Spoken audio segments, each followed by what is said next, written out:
तो सबसे पहले इस टाइटल को देखते हैं। ट्रेड ट्रपीज, व्यापार। ट्रपीज का मतलब क्या होता है? एक लकड़ी का जो डंडा होता है ना, सर्कस में आपने देखा होगा, दो रस्सियों से बंधा होता है। ये दो रस्सियां हैं और इनके बीच में एक ये जो बार होती है, एक लकड़ी का जो डंडा होता है, उसको हम बोलते हैं trapezius.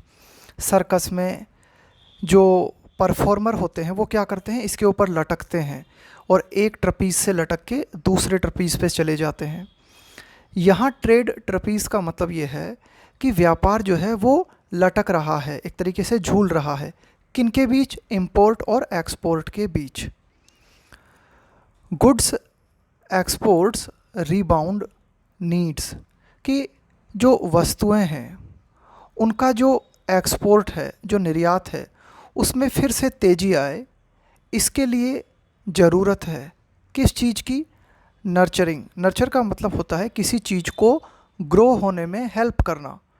To plug gap with imports, कि इम्पोर्ट्स की मदद से ये जो गैप देखने को मिल रहा है इम्पोर्ट और एक्सपोर्ट के बीच में, उस गैप को जो है पूरा किया जाए।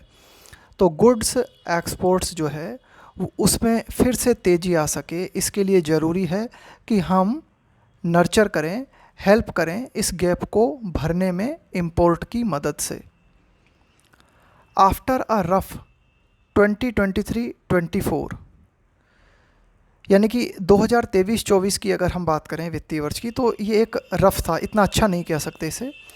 When India's merchandise exports tanked 3.1% to around $437 billion. तो 2023-24 में हमें क्या देखने को मिला? भारत का जो मर्चेंडाइज एक्सपोर्ट्स है, जो व्यापारिक निर्यात है, टैंक। टैंक का मतलब होता है एक तरह से लेस सक्सेसफुल रहना, एक तरीके से कमी आना, उसको आप कह सकते हो। तो कुल मिला के क्या देखने को मिला हमें 2023-24 के दौरान? हमें ये देखने को मिला कि भारत का जो एक्सपोर्ट है वो लेस सक्सेसफुल रहा और उसमें कितनी गिरावट आई? 3.1% की। और कितना रहा एक्सपोर्ट? लगभग $437 billion. Trade tides appear to be turning, लेकिन अब की अगर हम बात करें तो जो व्यापार की लहरें हैं वे प्रतीत होती हैं कैसी? To be turning. व्यापार की जो लहरें हैं वे फिर से बदलती हुई प्रतीत हो रही हैं, यानी कि फिर से सीनेरियो बदल रहा है। और बात करते हैं आगे।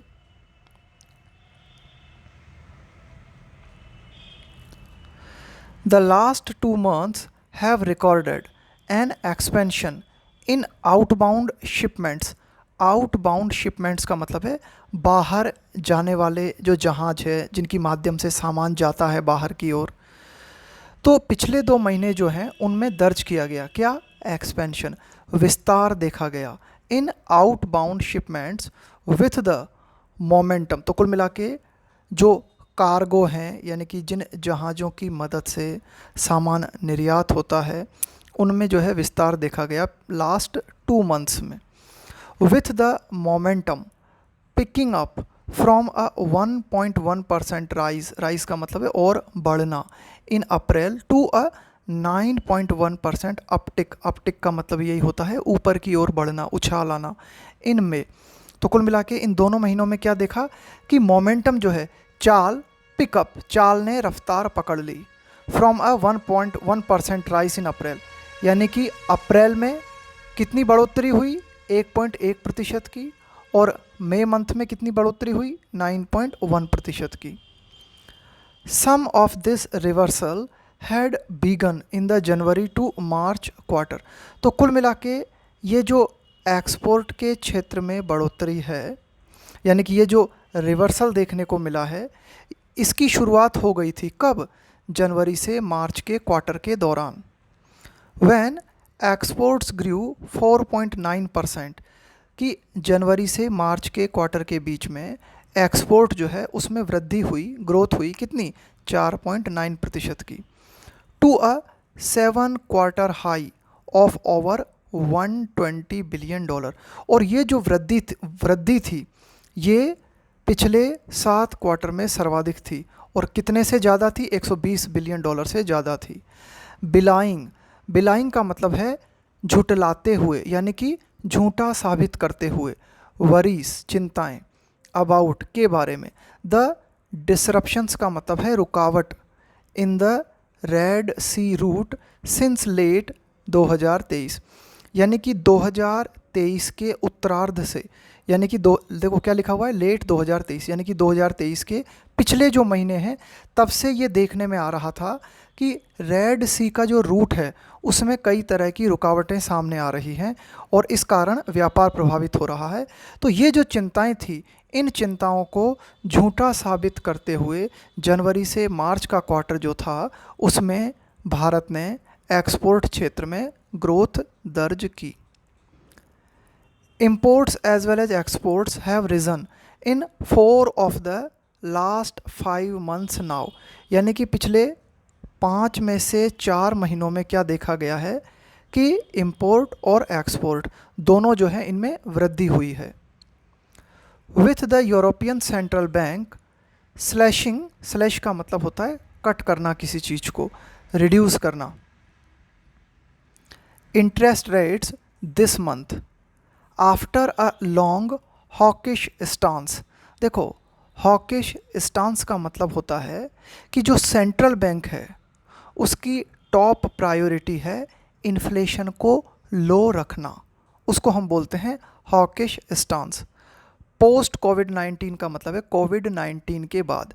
तो कोविड-19 के बाद जो यूरोपियन सेंट्रल बैंक है उसकी टॉप प्रायोरिटी क्या थी? इन्फ्लेशन को लो रखना। लेकिन इस महीने यूरोपियन सेंट्रल बैंक ने क्या किया है? इंटरेस्ट रेट में कमी की है। तो इसके साथ ही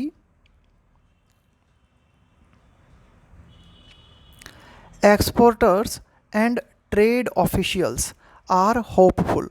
तो निर्यातक और जो ट्रेड ऑफिशियल्स हैं, ट्रेड के जो अधिकारी हैं, आर होपफुल, वे इस उम्मीद से भरे हुए हैं, उनको आशा है दैट इट्स पीयर्स, पीयर्स का मतलब होता है समकक्ष, one that is of equal standing with another, यानी कि इक्वल, समकक्ष। तो exporters and trade officials are hopeful that its peers in key markets would follow suit. देखो, फॉलो सूट का मतलब होता है कि किसी ने कोई एक्शन लिया तो उसी एक्शन को अब फॉलो किया जाएगा, उसको बोलते हैं फॉलो सूट। यानी कि जो मार्ग आपने अपनाया उसी मार्ग को मैं अपनाता हूँ या कोई और अपनाता है तो इसको हम बोलेंगे फॉलो सूट। तो कुल मिला के जो निर्यातक हैं और जो ट्रेड ऑफिशियल्स हैं उन्हें उम्मीद है कि इस चीज़ को फॉलो किया जाएगा, यानी कि यूरोपियन सेंट्रल बैंक ने जिस तरह से इंटरेस्ट रेट में कमी की है तो इसे फॉलो किया जाएगा और इसके माध्यम से क्या होगा? एंड हेल्प शोर अप। शोर अप का मतलब होता है किसी चीज़ को सपोर्ट करना। शोर up demand for their produce, यानी कि जो उनकी प्रोड्यूस है ना, प्रोड्यूस का मतलब है यहाँ पे जो भी आपका प्रोडक्ट है उसकी डिमांड को मजबूती मिलेगी, सपोर्ट मिलेगा। But with prices of some industrial commodities, लेकिन कुछ जो औद्योगिक वस्तुएं हैं उनकी जो कीमतें हैं, कौन सी हैं इंडस्ट्रियल कमोडिटीज़? जैसे कि मेटल्स है, as well as food items हैं, राइजिंग, बढ़। तो हमें क्या देखने को मिल रहा है कि भाई जैसे मेटल्स हैं, फूड आइटम्स हैं, इनकी कीमतों में लगातार हमें बढ़ोतरी देख रही है इन रिसेंट मंथ्स की। अभी हाल ही के महीनों की अगर हम बात करें तो फूड आइटम्स में और मेटल्स में इनकी कीमतों में हमें वृद्धि देखने को मिल रही है। तो इनकी वृद्धि को देखते हुए ये जो होप्स हैं, ये जो उम्मीदें हैं ट्रेड ऑफिशियल्स की और एक्सपोर्टर्स की, नीड टू बी टेम्पर्ड। तो इन उम्मीदों को रिड्यूस करने की ज़रूरत है, कम करने की ज़रूरत है, यानी कि इतनी उम्मीद हमें नहीं रखनी चाहिए।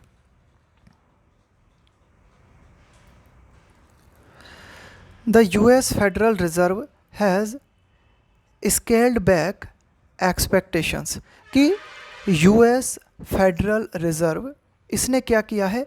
Scale back. स्केल बैक का मतलब होता है रिड्यूस कर देना एक्सपेक्टेशंस। तो कुल मिला के जो उम्मीदें हैं, जो एक्सपेक्टेशंस हैं, उनको US फेडरल रिजर्व ने रिड्यूस किया है, कम किया है। स्टेटिंग दैट, यानी कि ये कहते हुए, only one rate cut is likely, likely का मतलब है ऐसा होने की संभावना है, थ्रू दिस कैलेंडर ईयर, कि इस calendar year only one rate cut रहने की संभावना है। इट इज़ हार्टनिंग, हार्टनिंग का मतलब है कि भाई ये बात जो है थोड़ी सी राहत देने वाली है, खुशी देने वाली है, ये अच्छी खबर है, that 20 of India's top 30 export items have outperformed, outperformed का मतलब होता है से बेहतर होना, last May's export tallies this year. तो देखो ये बात काफ़ी अच्छी है और काफ़ी सुकून देने वाली है कि इंडिया के जो टॉप 30 निर्यात आइटम्स हैं उनमें से 20 ने बहुत ही बेहतर परफॉर्म किया, have out performed last mess export tally, tally का मतलब है यहाँ पे एक तरह से score total, this year have out performed last mess export tally this year, compared with just 13 items recording a rise in April, कि अप्रैल के महीने में अगर कंपेयर हम करें, यानी कि अप्रैल और मई दोनों को अगर हम कंपेयर करें तो अप्रैल में हमने क्या देखा था कि मात्र 13 एक्सपोर्ट आइटम्स थे जिनमें बढ़ोतरी देखी गई थी, जबकि मई में 20 एक्सपोर्ट आइटम्स में राइज देखा गया। The sectors that recovered in May include, यानी कि वे क्षेत्र जिन्होंने रिकवरी की मई महीने के दौरान, उनमें कौन कौन से क्षेत्र शामिल हैं? Employment intensive ones, employment intensive का मतलब हो गया रोजगार गहन, इंटेंसिव का मतलब होता है गहन, यानी कि ऐसे क्षेत्र जो बहुत ज़्यादा रोजगार देते हैं। वंस सच एज, जैसे कि अपैरल, अपैरल का मतलब हो गया आपके ये जो कपड़े हैं, क्लोथिंग है। मैन मेड यार्न, मानव निर्मित धागा, मानव निर्मित सूत, एंड इंजीनियरिंग गुड्स। तो कुल मिला के इन क्षेत्रों ने अच्छा रिकवर किया, apparel, man made yarn and engineering goods. Worryingly, चिंताजनक रूप से स्पाइस शिपमेंट्स की जो मसालों का निर्यात है, स्लिप्ड, उसमें कमी आई, बाय अ शार्प, बहुत ही तीव्र, कितनी? 20.3%। वाइल, जबकि मरीन प्रोडक्ट्स की जो मरीन का मतलब होता है समुद्र से संबंधित, जहाज से संबंधित, तो ये जो मरीन प्रोडक्ट्स हैं टैंक्ड अगेन, इनमें फिर से जो है गिरावट देखी गई। स्पाइसेस एंड श्रिम्प, स्पाइसेस हो गए मसाले, श्रिम्प का मतलब होता है झींगा, एक तरह की जो मछली होती है ना, झींगा मछली। Exports were likely hit by some negative reports in key markets. तो देखो स्पाइसेस और श्रिम्प का जो एक्सपोर्ट है उनमें कमी आई, वो कमी क्यों आई, वो क्यों हिट हुए, क्यों प्रभावित हुए? कुछ नेगेटिव रिपोर्ट्स के कारण, कि कुछ प्रमुख मार्केट्स में नेगेटिव रिपोर्ट्स थी, किस बारे में? About quality and work place standards, कि स्पाइसेस और श्रिम्प की क्वालिटी के बारे में, जहाँ पे स्पाइसेस और श्रिम्प जो है इनका काम होता है वहाँ के जो मानक हैं वे ठीक नहीं हैं, इस तरह की जो है नेगेटिव रिपोर्ट्स आई रेस्पेक्टिवली, क्रमशः। And more must be done, तो कुल मिला के ये जो रिपोर्ट्स थी एक तरह से क्या थी, ये जो नेगेटिव रिपोर्ट आई इनके बारे में, उनसे इनका एक्सपोर्ट प्रभावित हुआ। And more must be done, और अधिक किया जाना चाहिए। टू काउंटर, काउंटर का मतलब है किसी चीज़ को बैलेंस करना, उसे हैंडल करना। To counter what has been termed, term का मतलब है करार देना, अ मिसप्लेस्ड नैरेटिव।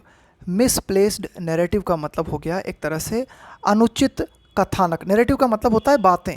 तो कुल मिला के ये जो बात है कि भाई क्वालिटी ख़राब थी या वर्क प्लेस स्टैंडर्ड्स ठीक नहीं थे, तो इन बातों को जो है क्या कहा गया है? गलत बातें कहा गया है। लेकिन इन गलत बातों को काउंटर करने के लिए और अधिक कुछ किए जाने की ज़रूरत है। ऑन द अदर हैंड, दूसरी ओर, May's import bill hit a 7-month high of $61.9 billion, कि मई मंथ का जो इम्पोर्ट बिल है वो 7 महीनों में सर्वाधिक पहुंच गया, कितना रहा? $61.9 बिलियन। वाइडनिंग का मतलब है और ज़्यादा बढ़ाते हुए और चौड़ा करते हुए। The trade deficit. तो देखो, जब मई मंथ में जो इम्पोर्ट बिल था वो बहुत ही ज़्यादा रहा, सर्वाधिक रहा पिछले 7 महीनों के दौरान, तो इसने क्या किया, जो व्यापार घाटा है उसे और बढ़ा दिया। व्यापार घाटे का मतलब होता है इंपोर्ट और एक्सपोर्ट के बीच का जो असंतुलन है, उसको हम बोलते हैं trade deficit, to 23.8 billion dollar. तो कितना हो गया व्यापार घाटा, कितना रहा, 23.8 billion dollar.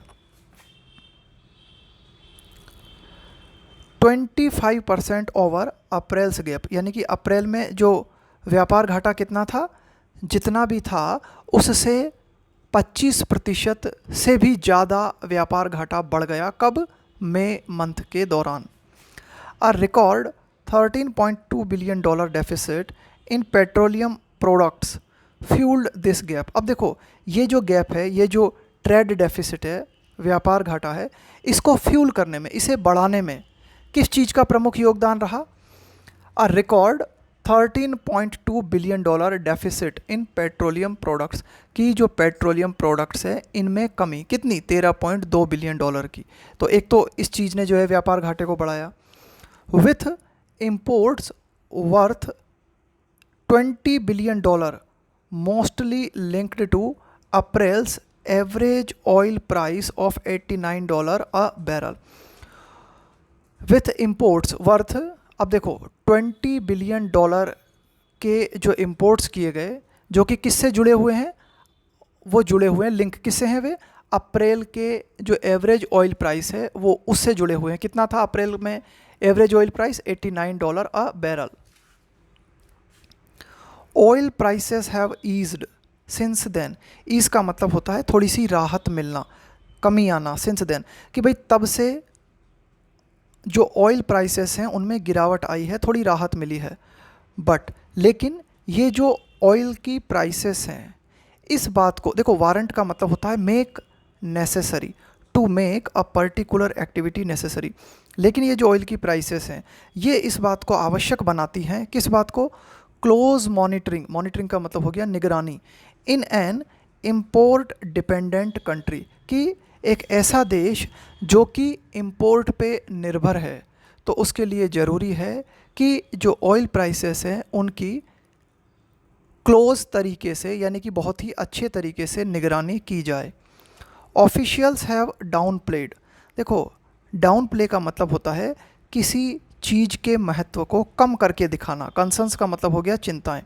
About rising deficits, कि जो बढ़ता हुआ घाटा है, जो बढ़ता हुआ व्यापार घाटा है, इससे संबंधित जो चिंताएं हैं उन्हें अधिकारियों ने कम करके दिखाया है।